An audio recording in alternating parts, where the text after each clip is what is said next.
बहुत बहुत धन्यवाद सभापति जी। सभापति जी, आज सदन में अचानक ही आया आंध्र प्रदेश पुनर्गठन संशोधन विधेयक 2026।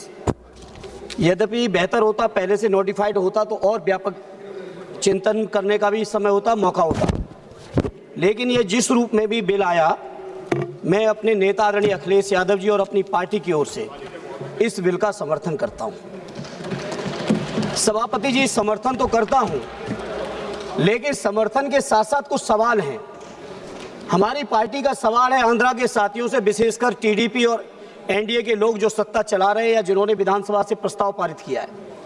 बहुत स्वाभाविक तौर पर आंध्र प्रदेश का सबसे बड़ा शहर विशाखापट्टनम स्वाभाविक राजधानी के तौर पर डेवलप हो रहा था, और अगर उस स्वाभाविक राजधानी को आपने स्वीकार किया होता तो आज जो बहुत सारी चर्चा चल रही कि इतनी जमीन की जरूरत पड़ रही है, इतने खर्चे की जरूरत पड़ रही है, इतने लाख करोड़ इन्वेस्टमेंट की जरूरत है, अगर आंध्रा के साथियों ने, वहां की सरकार ने ये फैसला लिया होता तो आज ना तो इतनी किसानों की जमीन की जरूरत पड़ती, न इतना पैसा खर्च करने की जरूरत पड़ती जो कर्ज लेके आपको लेना पड़ रहा है, शायद नहीं पड़ती अगर आप लोग विशाखापट्टनम डेवलप करते।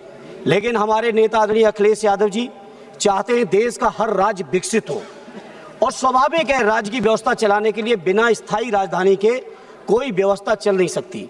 इसलिए देर से ही सही एक स्थायी राजधानी की जो पहल की है उसका हम अपनी पार्टी की ओर से पूरा का पूरा समर्थन करते हैं। सभापति जी, जहां हम समर्थन करते हैं वहीं सवाल बहुत गंभीर हैं। जैसा कि टीडीपी के साथियों ने भी कहा, बीजेपी की तरफ से भी सीएम रमेश जी ने कहा कि इतने किसानों ने अपनी जमीन दे दी, किसानों ने जमीन दी, ये किसानों का बड़प्पन है।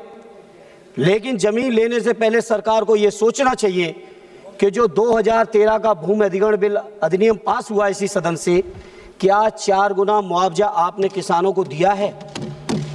क्या उसके साथ